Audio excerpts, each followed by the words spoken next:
everyone! Welcome po ulit sa aking YouTube channel, Quezon Province Realty TV. Okay, it's me again, Miss Geraldine Villarasa. Okay po, andito naman po ako ngayon sa bayan po ng Tagkawayan, Quezon. Meron na naman po akong iba-vlog or iaalok sa inyo na isang property. Siya naman po ay 5.2 hectare. Then, siya po ay tax declaration. Opo, tax deck ulit po tayo. Dun po sa mga buyer na may doubt po about sa tax deck ay wag po kayong mag-alala. Kasi ang tax declaration po talaga ay natitituluhan. Ano po? Then, dumadaan naman po tayo sa tamang proseso. Kaya po, ang inyong lingkod ay malakas ang loob na mag-alok po ng tax declaration sa inyong lahat. Okay po, ito pong property na to ay may nakapost po na kalsada na Barangay Road. Yung pong binaybay ko kanina or nilakad ko kanina na binidyo ko, yun po yung kalsada papunta po dito sa property.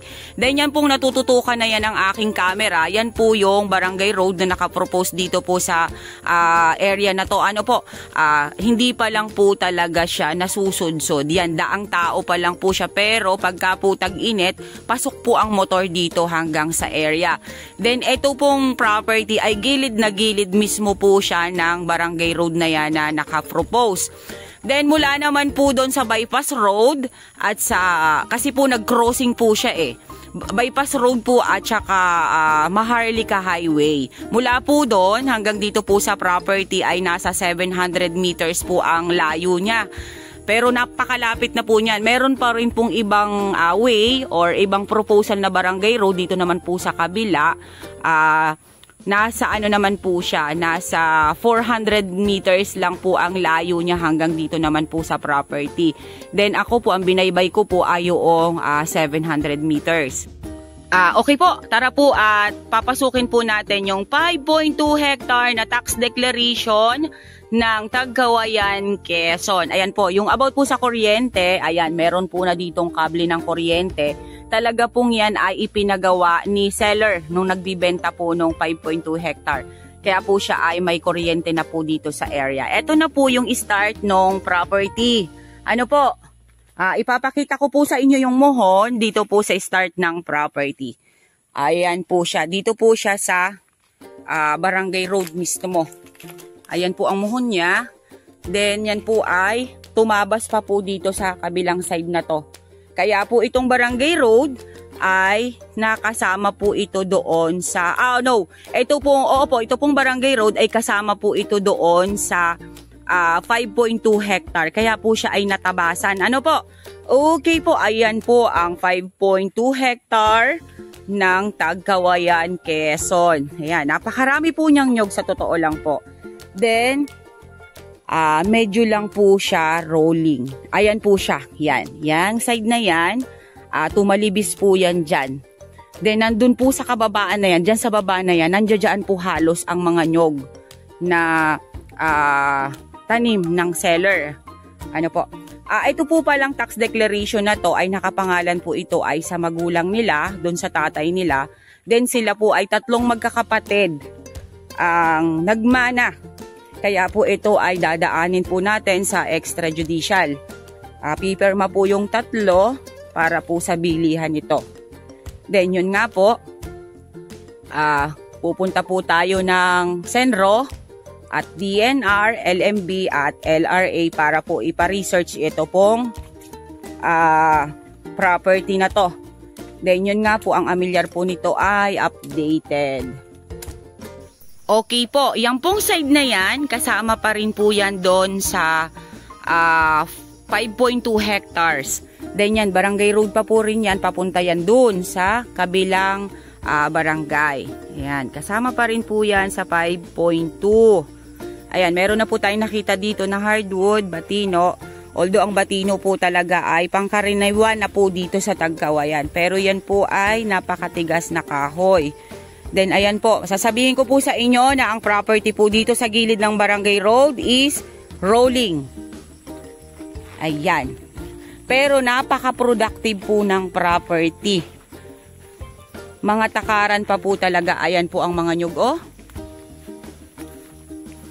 Nasa mahigit pong 600 ang laman po ng property na to na nyog.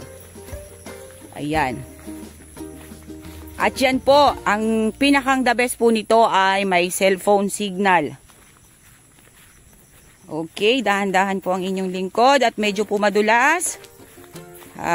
Umulan po kasi kagabi, kaya medyo po madulas. Sinamantala ko po ang pagbablog ngayong araw dahil hindi po siya mainit. Kaya po ay nag-vlog ang inyong lingkod. At pasensya na po kayo, pasensya na po sa mga nag-aabang lagi ng mga vlog ko, ng mga upload ko. Medyo po hindi nakakapag-area ang inyong lingkod dahil busy po ako sa mga bumababang buyer sa akin dito sa Tagkawayan, Quezon. Ayan po siya. Yan pong part na yan, kasama pa rin po yan doon sa 5.2 hectare. Then eto, Batino po. Wala pa po akong nakikitang fruit bearings dito sa area. Halos more on po siya ay nyog. Medyo lang po talaga talibis yung property. Pero maganda po siya kasi nga po, yon productive. Then, malapit po siya sa bypass road at sa National Highway. Ayan, kasama pa rin po yan. Ito pong part na to, medyo madamo. Pero may mga nyug pa rin po yan dyan sa loob. Ayan, nilalakad po natin yung papunta sa baba. Okay po, ito po yung medyo sa pababa na po, binaba ko na po yung property. Medyo lang po talaga hassle yung pagbaba ko dahil napakadulas po nung lupa ngayon. Ayan, tingnan nyo naman po, napakaganda po ng area. Ayan, productive na productive po ang property. Ayan. Napakaganda po nung area.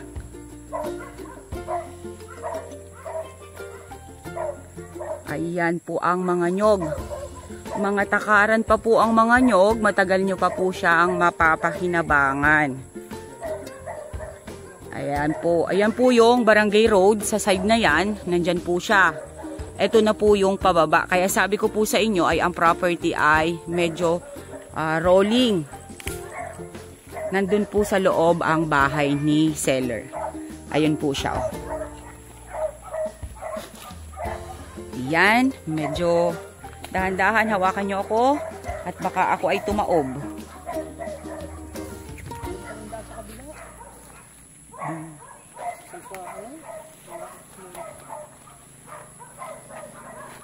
Wait. Wow, ang ganda, ang daming nyug oh. Napakarami po niyang produkto talaga, promise. Mamaya po dun sa may bahay ni tatay, parang may mga nakita po akong fruit bearings.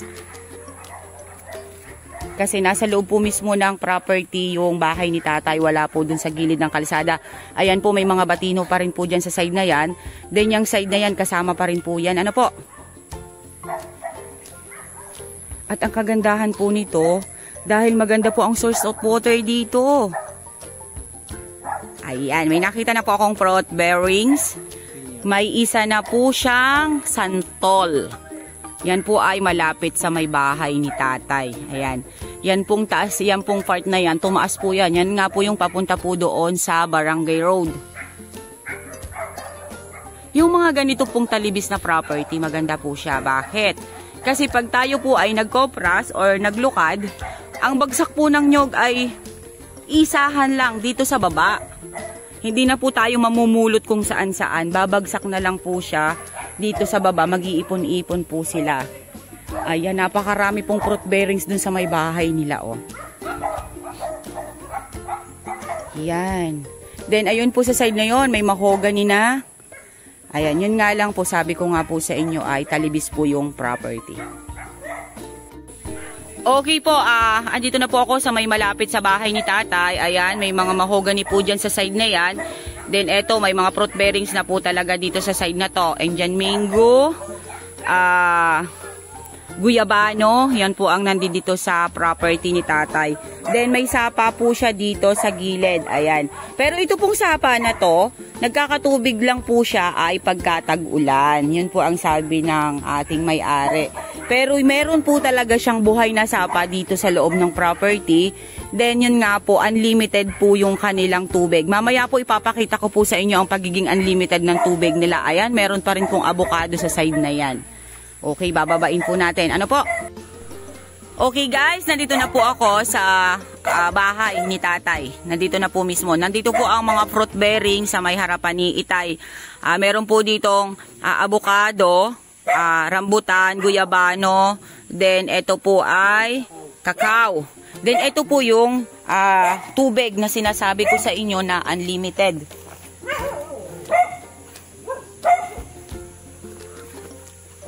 Ayan po siya. May hose lang po sila papunta po dito sa may bahay nila. Ano po, dito po sila naglalaba. Dito po sila naguhugas ng pinggan. Ang tubig po ay unlimited. Galing po siya sa bukal mismo. Yan. Napakalinaw po ng tubig, oh. Oh, ha? Pwede nyo po siyang inumin. Kasi pagka po talaga galing sa bukal, yan po ay malinis na malinis. Fresh na fresh po kung baga ang tubig. Ayan, napakarami po niyang fruit bearings dito sa may gilid niya. Then, ayan po yung nandun sa papuntang Barangay Road. Yan pong side na yan. Okay po, yan pong side na yan. Kasama pa rin po yan. Ayan, may mga fruit bearings pa rin po. Ayan po ay, sabi po ni tatay, hanggang po yan doon sa Barangay Road kanina na nakapropose. Hanggang doon po yan pasok. Yan po ay pataas. Then, ayan nga po yung kuryente na pinakabit nila dito sa property. Ayan, ang dami po nilang mga pinya. Dito po sa may gilid ng bahay. Ayan. Ito po yung bahay ni tatay. Okay, tara po dun sa kabilang side. Napakaganda po ng property ni tatay. Kasama ko po si seller ngayon pupunta dun sa sapa na hindi po siya naiigahan. Ayan. Ganda naman ay dito. Nandito po sa side na to ang sapa. Pupuntahan po natin yan. Medyo lang po dito ay marumi. Kaya dun po tayo sa medyo malinis na part. Dun po tayo pupunta. Medyo madamo. Opo. Yun nga lang po, babanggitin ko na sa inyo. Ang property po ay patalibis. Pero kahit po siya ay patalibis, napaka-productive po nung area. Opo. Ayan po yung bahay ni tatay. Nandito naman po ako sa may part naman po ng baba. At pupuntahan ko nga po yung sapa na hindi po siya naiiga. Ayan. Sabihin ko sa inyo pwedeng fish pond. Ito po ang fish pond. Opo. Ito po yung sinasabi nila nanay na pwede pong gawing fish pond. Kasi nga po ang tubig po dito ay hindi napapatid. Ayan, meron po ditong langka. Okay po, nandito naman po ako doon sa sapa na sinasabi ko sa inyo na hindi po siya naiigahan. Yan po yung pagitan pong yan dyan, nandyan po yung sapa. Ayan po siya. Oh, napakalinis po ng tubig niya. Sabi nga po nila seller, ito po talaga ay hindi naiigahan. Then ang takbo po nitong tubig na to ay papunta po dun sa ilog ng Tagkawayan, Quezon. Ayan po ang property pa dito sa kabilang side. Okay guys, sabihin nyo na po ang property namin. Dito po ito sa Tagkawayan, Quezon. 5.2 hectare along Barangay Road. Then, yun nga po, sabi ko po sa inyo kanina, ang pinangahawakan lang po ng may-ari is tax declaration. Pero meron na po silang nakahandang extrajudicial nilang magkakapatid. Then, ang nakapangalan po sa titulo ay ang kanilang namatay na tatay. Then, ang nyug po dito sa property ay nasa 600 kapuno mahigit. Then, yun nga po yung sinasabi ko sa inyo, wag po kayong magkaroon ng doubt about po sa tax declaration lang. Kasi ang tax declaration po ay natitituluhan po siya. Ano po? Then dun nga po dadaan po tayo sa tamang proseso. Pupunta po muna tayo sa Senro, DNR, then punta po tayo ng LMB at LRA. Yan. Pag yan po yung nakompleto natin, proceed na po tayo sa dokumento or pagbibilihan. Ano po? Yun naman po ay gagampanan namin lahat. Lahat po ng dapat na asikasuhin ay aasikasuhin po namin. Hindi po tayo magbabayaran hanggat hindi po lumalabas ang lahat ng kailangan po ninyo or kakailanganin po ninyo para sa pagtatitle. Ano po? Mula po doon sa Bypass Road at sa National Highway, nasa 700 meters po ang layo niya. Hanggang dito po sa property. Then ang property nga po, sabi ko po sa inyo, along Barangay Road po siya na nakapropose. Then dalawa po ang daan niya. Dito po sa kabilang side, meron din pong nakapropose na kalsada. Then dito rin po ang pasok sa property nila tatay. Then yun nga po, napakarami po niyang fruit bearings. Unlimited po ang tubig. Pwede po kayong magawa ng fish pond. Ayan po ang sapa. Nasa loob po mismo ng property. Hindi po siya naiigahan. Okay po, ang price po nito is 1 million. Slight nego pa po sila, tatay at nanay. Okay po, once again po ako po ulit ang inyong site locator, si Miss Geraldine Villarasa. Muli po ako maglalambing. Pa-like and share po ng aking mga vlog and pa-subscribe na rin po ng aking YouTube channel, Quezon Province Realty TV. Okay, thank you po for watching.